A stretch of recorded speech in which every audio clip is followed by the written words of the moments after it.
Isaías 37. Asiria destruida, Dios glorificado. A. El rey Ezequías busca al Señor. 1:1-5. La reacción inmediata de Ezequías al escuchar las palabras del Rabsaces. Aconteció, pues, que cuando el rey Ezequías oyó esto, rasgó sus vestidos, y cubierto de cilicio vino a la casa de Jehová. Y envió a Eliaquim mayordomo, a Sebna escriba y a los ancianos de los sacerdotes, cubiertos de cilicio, al profeta Isaías hijo de Amós.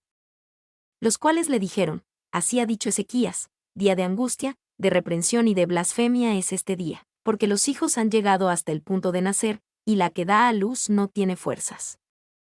Quizá oirá Jehová tu Dios las palabras del Rabsaces, al cual el rey de Asiria su señor envió para blasfemar al Dios vivo, y para vituperar con las palabras que oyó Jehová tu Dios. Eleva, pues, oración tú por el remanente que aún ha quedado. Vinieron, pues, los siervos de Ezequías a Isaías. Aconteció, pues, que cuando el rey Ezequías oyó esto, rasgó sus vestidos, y cubierto de cilicio. Rasgar las vestiduras y cubrirse de cilicio, un material áspero, tipo arpillera, eran expresiones de duelo profundo, generalmente por la muerte de un ser querido. Ezequías tomó en serio este informe sobre el Rabsaces, pues sabía lo dedicados que estaban a la conquista completa de Jerusalén. Y la reacción inicial de Ezequías es buena. Ve la situación por lo que realmente es. A menudo, cuando nos encontramos en algún tipo de prueba o dificultad, lo manejamos mal porque nunca vemos la situación con precisión. La situación de Jerusalén es desesperada y Ezequías lo sabe. 2. Había una buena razón para que Ezequías fuera tan humilde ante el Señor. Ciudad tras ciudad ha caído en manos de Sennacherib y largas filas de deportados ya se están abriendo camino, amargamente hacia el exilio, y todo es culpa de Ezequías. Siguió la política loca de rebelión y quedó hechizado por las promesas egipcias. Bien podría haber vendido a su gente él mismo. Pero incluso cuando un asunto es culpa nuestra, podemos orar al respecto. Y siempre se puede confiar en que el Señor tendrá piedad de su pueblo. Motier. B. Vino a la casa de Jehová. La segunda reacción de Ezequías fue aún mejor. No permitió que su duelo y dolor lo convirtieran en un rechazo del poder y la ayuda del Señor. Sabía que este era un tiempo más necesario que nunca para buscar al Señor. Y, cuando dice, vino a la casa de Jehová, no debemos pensar que significa que el rey Ezequías entró en el lugar santo mismo, que estaba prohibido para todos excepto para los sacerdotes. Simplemente significa que Ezequías fue a los atrios de la casa del Señor, para buscar a Dios en el lugar que estaba abierto para él como hombre de Israel. 2. Un rey anterior de Judá, el rey Usías, vio su vida trágicamente golpeada cuando rompió este mandato del Señor de permanecer fuera del lugar santo del templo. 2 Crónicas 26:16 dice: Mas cuando ya era fuerte, su corazón se enalteció para su ruina, porque se rebeló contra Jehová su Dios, entrando en el templo de Jehová para quemar incienso en el altar del incienso. En respuesta, Dios hirió a Usías con lepra y fue un leproso aislado hasta su muerte. Se envió a Eliaquim, Sebna, y a los ancianos de los sacerdotes, al profeta Isaías. La tercera cosa que hizo Ezequías también fue buena. El rey buscó la palabra del Señor, dada por medio del profeta de Jehová. D.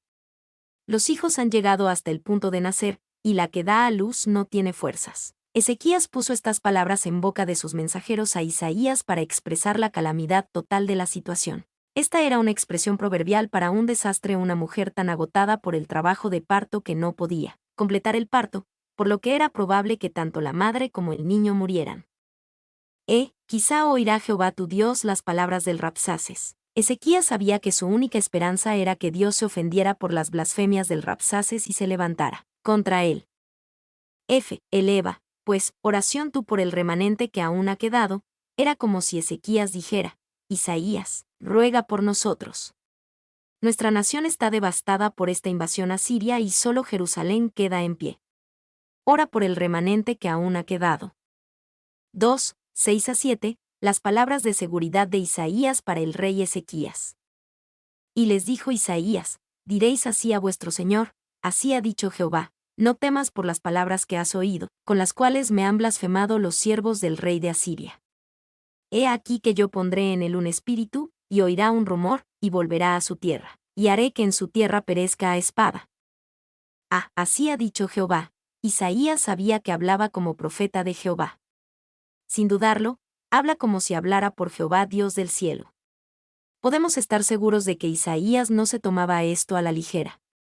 El destino de la nación, y toda su credibilidad como profeta, dependían de lo que decía. Y Isaías, hablando por el Señor, estaba a punto de hacer una predicción audaz. Su profecía sería completamente demostrable. O sucederá o no sucederá, Isaías pronto sería conocido como un verdadero profeta o como un falso profeta. No temas por las palabras que has oído. Quizás podamos sentir la más gentil reprensión en estas palabras del Señor. Ezequías, es bueno que me busques con tanta pasión. Pero las palabras del Rabsaces son solo palabras. No temas. Sé. Con las cuales me han blasfemado los siervos del rey de Asiria. ¿Cómo deben haber alegrado a Ezequías estas palabras? Antes, tenía la esperanza de que quizá oirá Jehová tu Dios las palabras del Rabsaces, para blasfemar al Dios vivo. Isaías 37, 4. Aquí, el Señor le habló a través del profeta Isaías, diciendo que ciertamente había escuchado estas palabras. Ahora, Dios se lo estaba tomando como algo personal. Y, los siervos del rey de Asiria. Siervos es una expresión deliberada de menosprecio, los mozos o los lacayos del rey de Asiria. Motier. 2. Él llama al Rabsaces y a los otros oficiales del ejército esclavos o mozos, podríamos decir los recaderos del rey de Asiria. Bultema. D. He aquí que yo pondré en él un espíritu, y oirá un rumor, y volverá a su tierra, y haré que en su tierra perezca a espada. Aquí, el Señor Dios le asegura a Ezequías que ciertamente tratará con el Rabsaces. Ha escuchado su blasfemia y traerá juicio contra él. Y es significativo que en este mensaje inicial del profeta Isaías, no se mencione la liberación de Jerusalén o la derrota del ejército asirio. Dios enfoca este mensaje contra el Rabsaces personalmente. 3, 8-13, la carta del Rabsaces a Ezequías. Vuelto, pues, el Rabsaces halló al rey de Asiria que combatía contra Libna, porque ya había oído que se había apartado de Laquis. Mas oyendo decir de Tiraca rey de Etiopía, he aquí que ha salido para hacerte guerra. Al oírlo, envió embajadores a Ezequías, diciendo, así diréis a Ezequías rey de Judá, no te engañe tu Dios en quien tú confías, diciendo, Jerusalén no será entregada en mano del rey de Asiria. He aquí que tú oíste lo que han hecho los reyes de Asiria a todas las tierras, que las destruyeron, ¿y escaparás tú? ¿Acaso libraron sus dioses a las naciones que destruyeron mis antepasados, a Gozán, Harán, Resef y a los hijos de Edén que moraban en Telasar? ¿Dónde está el rey de Amad, el rey de Arfad, y el rey de la ciudad de Sepharvaim, de Ena y de Iba? Han vuelto, pues, el Rabsaces halló al rey de Asiria que combatía contra Libna. Esto debe haberle parecido a Ezequías el cumplimiento de la promesa del Señor a través del profeta Isaías. El Rabsaces salió de Jerusalén, y Ezequías debió haber pensado, ahora volverá a su propia tierra y lo matarán, tal como el Señor lo prometió, buen viaje. Gracias, Señor. Más oyendo decir de Tiraca rey de Etiopía, he aquí que ha salido para hacerte guerra. Mientras el Rabsaces estaba fuera, los asirios se enteraron de que las tropas egipcias, bajo el mando de un rey etíope, avanzaban desde el sur. Esta sería la intervención egipcia que temía Asiria y en la que muchos en Judá confiaban. Pero como profetizó Isaías, no llegaría a nada. Isaías 20, 1, 6 y 30, 1, 7. Y, en realidad, Tiraca era solo un príncipe en ese momento, pero debido a que asumió el trono en el 690 a.C., el título rey se usa proféticamente, anticipadamente. Wolf. C. No te engañe tu Dios en quien tú confías. El Rabsaces no está en Jerusalén, pero eso no le impidió tratar de generar temor, desánimo y desesperanza en el rey Ezequías. Envió una carta al rey de Judá con la esperanza de derrotarlo desde la distancia. ¿De acaso libraron sus dioses a las naciones? Si se leen con un ojo de fe, estas deben haber sido palabras de confianza del Rabsaces a Ezequías. Al contar a Jehová Dios de Israel entre los dioses de las naciones, el Rabsaces blasfema contra el Señor e invita al juicio. 4, 14-20, la oración de Ezequías. Y tomó Ezequías las cartas de mano de los embajadores, y las leyó, y subió a la casa de Jehová, y las extendió delante de Jehová. Entonces Ezequías oró a Jehová, diciendo: Jehová de los ejércitos, Dios de Israel, que moras entre los querubines, solo tú eres Dios de todos los reinos de la tierra. Tú hiciste los cielos y la tierra. Inclina, oh Jehová, tu oído, y oye, abre, oh Jehová, tus ojos, y mira, y oye todas las palabras de Sennacherib, que ha enviado a blasfemar al Dios viviente. Ciertamente, oh Jehová, los reyes de Asiria destruyeron todas las tierras y sus comarcas, y entregaron los dioses de ellos al fuego, porque no eran dioses, sino obra de manos de hombre, madera y piedra. Por eso los destruyeron. Ahora pues, Jehová Dios nuestro, líbranos de su mano, para que todos los reinos de la tierra conozcan que solo tú eres Jehová. Y tomó Ezequías las cartas de mano de los embajadores, y las leyó, y subió a la casa de Jehová, y las extendió delante de Jehová. Ezequías hizo lo que cualquier hijo de Dios debería hacer con una carta así. La tomó y subió a la casa de Jehová, a los atrios exteriores, no al lugar santo, y las extendió delante de Jehová. En esto, Ezequías cumplió con valentía y eficacia el mandato posterior de 1 Pedro 5:7, echando toda vuestra ansiedad sobre él, porque él tiene cuidado de vosotros. Y que estar en el ministerio significa que de vez en cuando recibirás mensajes desagradables de otros. ¿Qué se debe hacer con ellos? A menudo, lo mejor que pueden hacer es simplemente tirarlos, especialmente si son anónimos. Pero si han de leerse y guardarse, deben extenderse delante de Jehová. Señor, muéstrame lo que hay en esta carta que necesito escuchar. Muéstrame lo que necesito ignorar.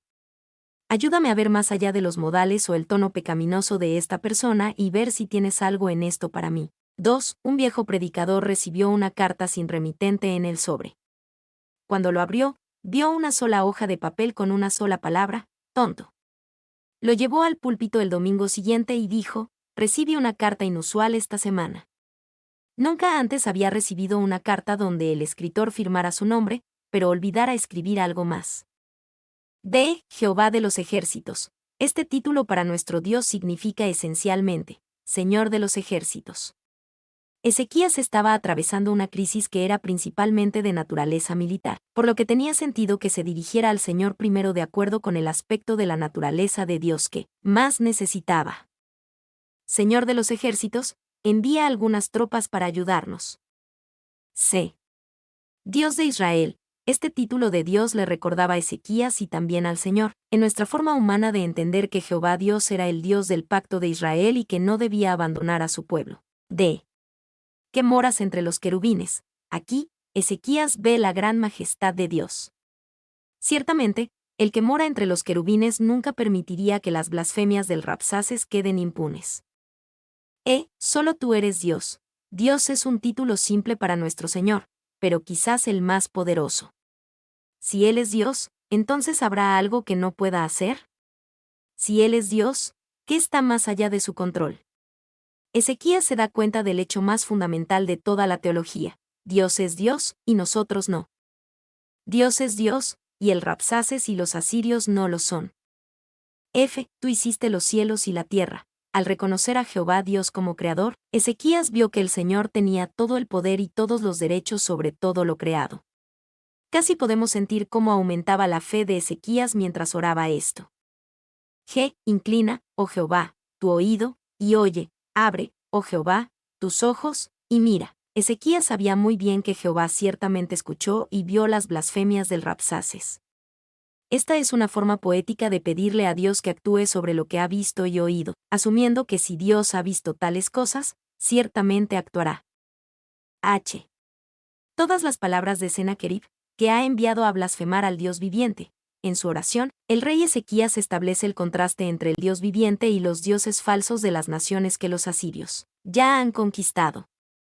Esos dioses falsos no eran dioses, sino obra de manos de hombre, madera y piedra, por eso es que no habían sido capaces de salvarlos de los asirios.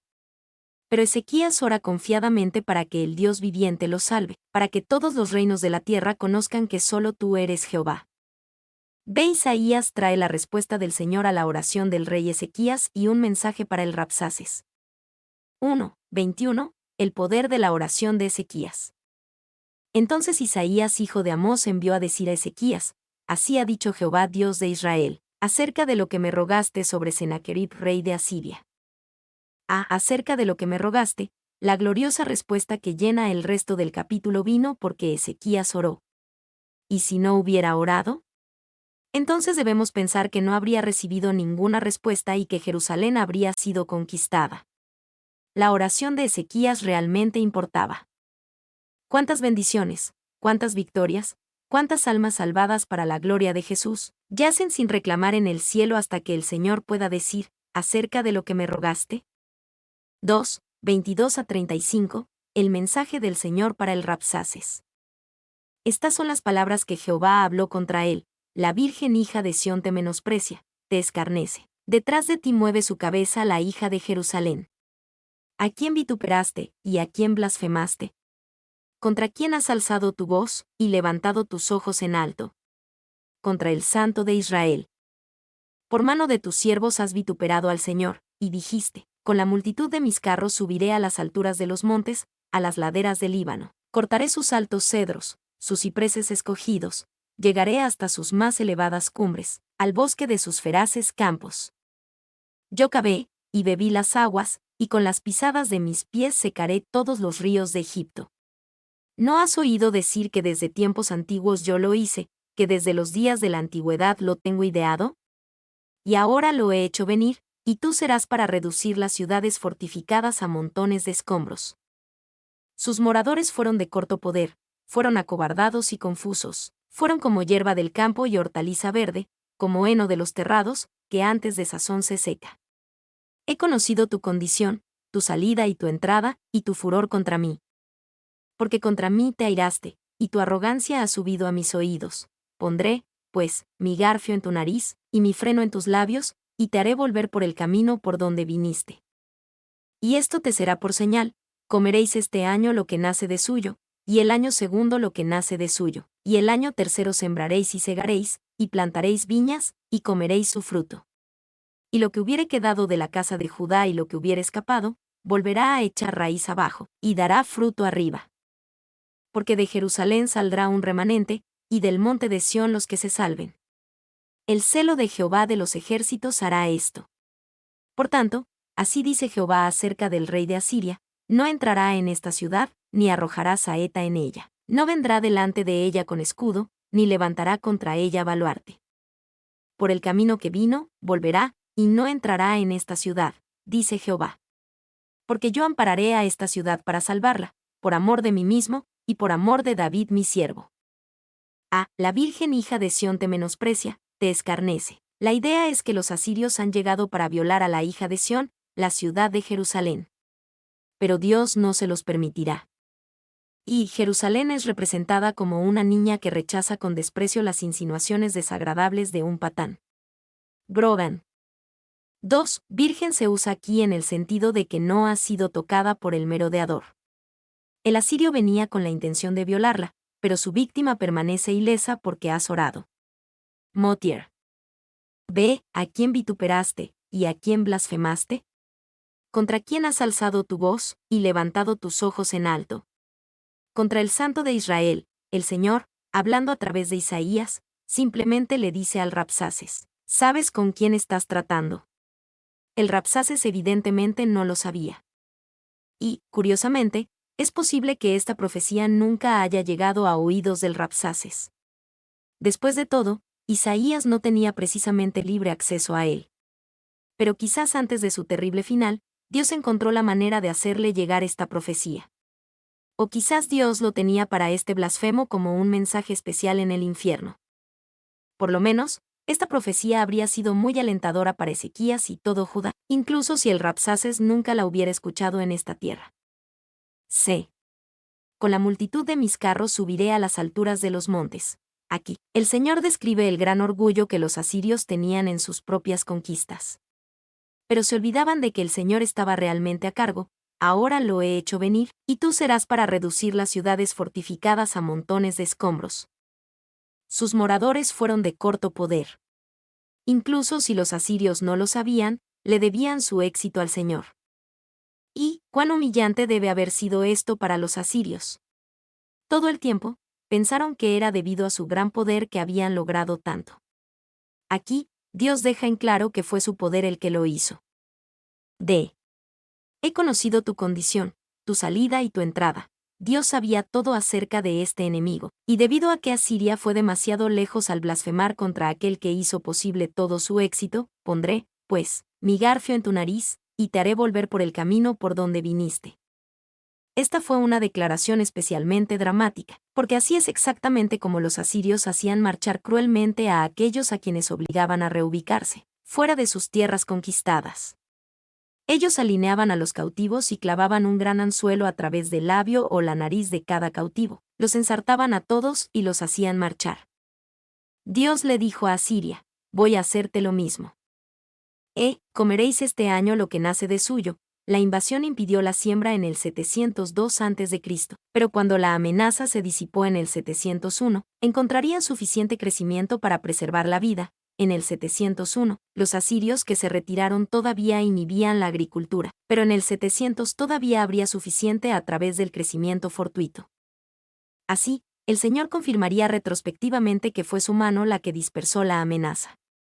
Motier. Porque de Jerusalén saldrá un remanente, por mucho que los asirios quieran aplastar a Jerusalén y Judá, no podrán hacerlo. Dios preservará a su remanente.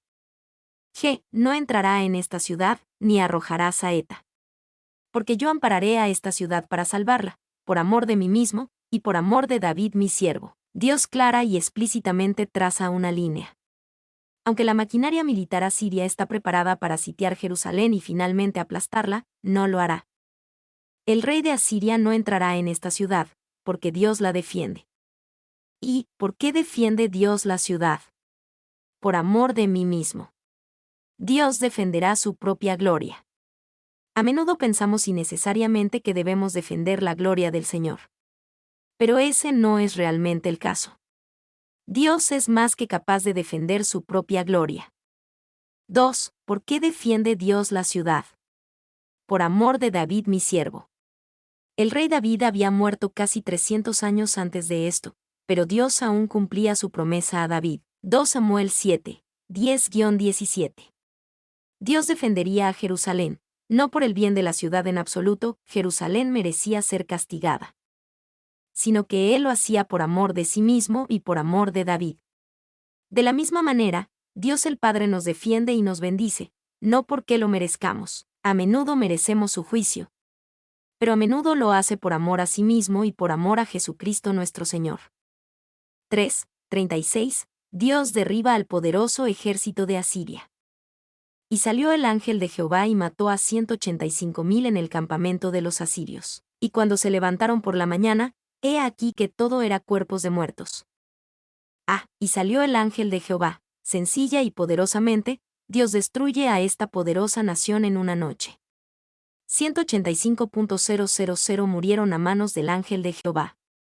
Contra todo pronóstico y contra toda expectativa excepto la de la fe, el ejército asirio retrocedió sin siquiera haber disparado una flecha en Jerusalén. Lo imparable fue detenido, el invicto fue derrotado. Y el profeta Oseas hizo esta misma predicción: más de la casa de Judá tendré misericordia, y lo salvaré por Jehová su Dios, y no lo salvaré con arco, ni con espada, ni con batalla, ni con caballos ni jinetes. Oseas 1:7.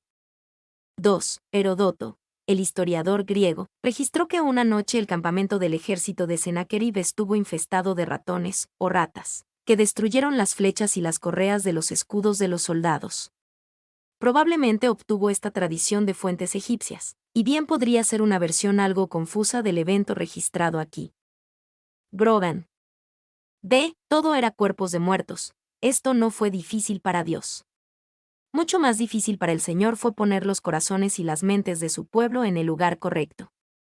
Una vez que estuvieron allí, no fue nada para Dios enviar un ángel para hacer esto.